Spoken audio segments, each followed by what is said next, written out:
नवरात्रि की शुरुआत कैसे हुई? जानिए सबसे पहले किसने रखा था 9 दिनों का व्रत। चैत्र नवरात्रि की शुरुआत कुछ ही दिनों में होने वाली है। ऐसे में चलिए जानते हैं कि आखिर हम नवरात्रि क्यों मनाते हैं। नवरात्रि को 9 दिन मनाने के पीछे की कहानी भी जानने की कोशिश करते हैं, तो वीडियो को अंत तक जरूर देखें। नवरात्रि के दौरान माता दुर्गा के 9 स्वरूपों की पूजा की जाती है। शक्ति स्वरूपा देवी दुर्गा को प्रसन्न करने के लिए साल में 4 बार नवरात्रि पड़ती है, जिनमें एक बार शारदीय और एक बार चैत्र नवरात्रि। इसके अलावा 2 बार गुप्त नवरात्रि के दौरान भक्त माता की आराधना करते हैं। नवरात्रि में माता की पूजा अर्चना करने का विधान सदियों से चला आ रहा है। लेकिन क्या आप जानते हैं कि नवरात्रि की शुरुआत कब और कैसे हुई? सबसे पहले नवरात्रि में 9 दिनों तक व्रत किसने रखा? अगर नहीं तो आज हम आपको बताएंगे कि नवरात्रि मनाने की शुरुआत कैसे हुई थी और सबसे पहले किसने नवरात्रि का व्रत किया था। नवरात्रि की शुरुआत कैसे हुई? माँ दुर्गा स्वयं शक्ति स्वरूपा है और नवरात्रि में सभी भक्त आध्यात्मिक शक्ति, सुख समृद्धि की कामना करने के लिए इनकी उपासना करते हैं और व्रत रखते हैं। जिस राजा के द्वारा नवरात्रि की शुरुआत हुई थी, उन्होंने भी देवी दुर्गा से आध्यात्मिक बल और विजय की कामना की थी। वाल्मीकि रामायण में उल्लेख मिलता है कि किष्किंधा के पास ऋषिमुख पर्वत पर लंका की चढ़ाई करने से पहले प्रभु राम ने माता दुर्गा की उपासना की थी। ब्रह्मा जी ने भगवान राम को देवी दुर्गा के स्वरूप चंडी देवी की पूजा करने की सलाह दी और ब्रह्मा जी की सलाह पाकर भगवान राम ने प्रतिपदा तिथि से लेकर नवमी तिथि तक चंडी देवी की उपासना और पाठ किया था। किस राजा ने की थी नवरात्रि की शुरुआत? भगवान ब्रह्मा ने चंडी पूजा पाठ के साथ ही राम जी को बताया कि आपकी पूजा तभी सफल होगी जब आप चंडी पूजा और हवन के बाद 108 नील कमल भी अर्पित करेंगे। ये नील कमल दुर्लभ माने जाते हैं। राम जी ने अपनी सेना की मदद से ये 108 नील कमल ढूंढ लिए, लेकिन जब रावण को ये पता चला कि राम चंडी देवी की पूजा कर रहे हैं और नील कमल ढूंढ रहे हैं, तो उसने अपनी मायावी शक्ति से एक नील कमल गायब कर दिया। चंडी पूजा के अंत में जब भगवान राम ने वे नील कमल चढ़ाए तो उनमें एक कमल कम निकला। ये देखकर वो चिंतित हुए और अंत में उन्होंने कमल की जगह अपनी एक आंख माता चंडी पर अर्पित करने का फैसला लिया। अपनी आंख अर्पित करने के लिए जैसे ही उन्होंने तीर उठाया, तभी माता चंडी प्रकट हुई और माता चंडी उनकी भक्ति से प्रसन्न हुई और उन्हें विजय का आशीर्वाद दिया।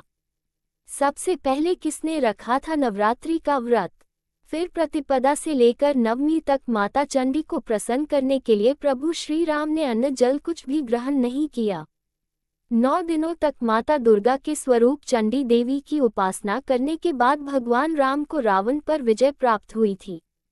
ऐसा माना जाता है कि तभी से नवरात्रि मनाने और 9 दिनों तक व्रत रखने की शुरुआत हुई। ऐसे में भगवान राम ही नवरात्रि के 9 दिनों तक व्रत रखने वाले पहले राजा और पहले मनुष्य थे।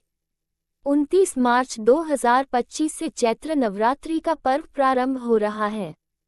इस पर्व में खासकर व्रत और साधना करके शक्ति संचय करने का महत्व रहता है। इसी दिन से हिंदू नववर्ष नव संवत्सर यानी गुड़ी पड़वा का प्रथम दिन भी होता है। आओ जानते हैं कि चैत्र नवरात्रि मनाने का क्या है कारण। चैत्र नवरात्रि मनाने का कारण क्या है? रंभासुर का पुत्र था महिषासुर, जो अत्यंत शक्तिशाली था। उसने कठिन तप किया था। ब्रह्मा जी ने प्रकट होकर कहा, वत्स, एक मृत्यु को छोड़कर सब कुछ मांगो। महिषासुर ने बहुत सोचा और फिर कहा, ठीक है प्रभु, देवता, असुर और मानव किसी से मेरी मृत्यु न हो। किसी स्त्री के हाथ से मेरी मृत्यु निश्चित करने की कृपा करें। ब्रह्मा जी तथास्तु कहकर अपने लोक चले गए। वर प्राप्त करने के बाद उसने तीनों लोकों पर अपना अधिकार जमाकर त्रिलोकाधिपति बन गया। सभी देवता उससे परेशान हो गए। तब सभी देवताओं ने आदिशक्ति जगदम्बा अम्बा का आह्वान किया और तब देवताओं की प्रार्थना सुनकर माता रानी ने चैत्र नवरात्रि के दिन अपने अंश से 9 रूपों को प्रकट किया। इन 9 रूपों को देवताओं ने अपने अपने शस्त्र देकर महिषासुर को वध करने का निवेदन किया। शस्त्र धारण करके माता शक्ति संपन्न हो गई। कहते हैं कि 9 रूपों को प्रकट करने का क्रम चैत्र माह की शुक्ल प्रतिपदा से प्रारंभ होकर नवमी तक चला। इसीलिए इन 9 दिनों को चैत्र नवरात्रि के रूप में मनाया जाता है। शारदीय नवरात्रि क्यों मनाते हैं, जानिए कारण। देवी दुर्गा ने जब अपने 9 रूप प्रकट किए तो उन्होंने आश्विन माह की प्रतिपदा के दिन महिषासुर पर आक्रमण कर दिया और महिषासुर के साथ माता का 9 दिनों तक युद्ध चला। 10वें दिन माता ने उसका वध कर दिया। इसी की खुशी में 10वें दिन विजयादशमी मनाई जाती है। इसी दिन राम ने रावण का वध किया था, इसीलिए दशहरा भी मनाते हैं। विजयादशमी का पर्व माता दुर्गा द्वारा महिषासुर का वध करने के कारण मनाया जाता है, जो कि श्री राम के काल के पूर्व से ही प्रचलन में रहा है। इस दिन अस्त्र शस्त्र और वाहन की पूजा की जाती है। नवरात्रि का अनावरण, प्राचीन कथाएं और आध्यात्मिक महत्व। जैसे जैसे हवा ठंडी होती जाती है और उत्सव की खुशबू वातावरण में भरती जाती है, नवरात्रि के आकर्षक त्योहार को मनाने का समय आ गया है। 9 दिनों तक चलने वाला यह उत्सव लाखों भारतीयों के दिलों में एक खास जगह रखता है, जो अपनी संस्कृति, परंपराओं और पीढ़ियों से चली आ रही कहानियों को संजोते हैं। हमारे साथ आध्यात्मिक यात्रा पर जुड़े, क्योंकि हम नवरात्रि के पीछे की आकर्षक कहानी को समझते हैं और इसके गहरे महत्व को उजागर करते हैं। नवरात्रि कैसे मनाई जाती है? नवरात्रि पूरे भारत में बहुत उत्साह और उमंग के साथ मनाई जाती है। लोग देवी दुर्गा के विभिन्न रूपों की पूजा करने के लिए एक साथ आते हैं, उनका आशीर्वाद और सुरक्षा चाहते हैं। इस त्योहार को जीवंत नृत्य प्रदर्शनों द्वारा चिन्हित किया जाता है, जिसे गरबा और डांडिया रास के रूप में जाना जाता है, जहां लोग पारंपरिक पोशाक में इकट्ठा होते हैं और लयबद्ध ताल पर नृत्य करते हैं। इन 9 रातों के दौरान भक्त शुद्धि के रूप में कुछ खाद्य पदार्थों और प्रथाओं से परहेज करते हुए उपवास करते हैं। वे खूबसूरती से सजी हुई वेदियां बनाते हैं और उन्हें फूलों, रोशनी और देवी की मूर्तियों से सजाते हैं। नवरात्रि की भावना का जश्न मनाने के लिए जुलूस, सांस्कृतिक कार्यक्रम और संगीत प्रदर्शन आयोजित करना भी आम बात है। नवरात्रि का महत्व। नवरात्रि का भारतीय संस्कृति में बहुत महत्व है। यह न केवल बुराई पर अच्छाई की जीत का जश्न मनाता है, बल्कि ब्रह्मांड में व्याप्त दिव्य स्त्री ऊर्जा का भी प्रतिनिधित्व करता है। यह आत्मनिरीक्षण, शुद्धि और समृद्ध और सामंजस्यपूर्ण जीवन के लिए आशीर्वाद मांगने का समय है। नवरात्रि ऋतु परिवर्तन का भी प्रतीक है, क्योंकि यह ग्रीष्म ऋतु से शरद ऋतु में संक्रमण के दौरान आती है। ऐसा माना जाता है कि इस समय ब्रह्मांडीय ऊर्जा अपने चरम पर होती है, जो इसे आध्यात्मिक अभ्यास और आत्म परिवर्तन के लिए एक शुभ अवधि बनाती है। तंत्र मंत्र यंत्र साधना में चैत्र नवरात्रि का विशेष स्थान मंगलकारी साबित होगा। नववर्ष महामारी का प्रकोप बढ़ने के साथ साथ कई लोगों के जीवन में नया संचार होगा तथा सभी वस्तुएं सुलभ होती चली जाएंगी। तंत्र मंत्र यंत्र साधना में चैत्र नवरात्रि का विशेष स्थान मंगलकारी साबित होगा।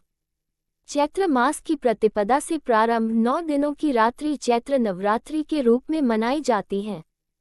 कहा जाता है इसी दिन संवत्सर भी प्रारंभ हुआ था तथा सृष्टि का प्रादुर्भाव भी इसी दिन माना जाता है। ब्रह्मा ने सृष्टि का निर्माण इसी दिन किया था, अर्थात फाल्गुन में विलय सृष्टि से नवीन सृष्टि की कल्पना इसी दिन से प्रारंभ होती है। वर्ष में 4 नवरात्रि होती हैं, चैत्र, माघ, आश्विन, आषाढ़। इसमें चैत्र नवरात्रि को तंत्र मंत्र यंत्र के लिए विशेष स्थान दिया गया है। इस नवरात्रि में कई मनीषीगण साधना, ध्यान, तपस्या, प्रयोग आदि के लिए इस नवरात्रि की प्रतीक्षा सदा किया करते हैं। संसार में 3 रात्रियों का उल्लेख हमें सप्तशती में प्राप्त होता है, यथा कालरात्रि, महारात्रि, मोहरात्रिश्च दारुणा। नवरात्रियों को मोहरात्रि कहा जाता है, अर्थात महामारी से मुक्ति, समस्त रोगों से मुक्ति एवं उनके भय से मुक्ति पराम्बा भगवती के सानिध्य से ही हमें प्राप्त होता है।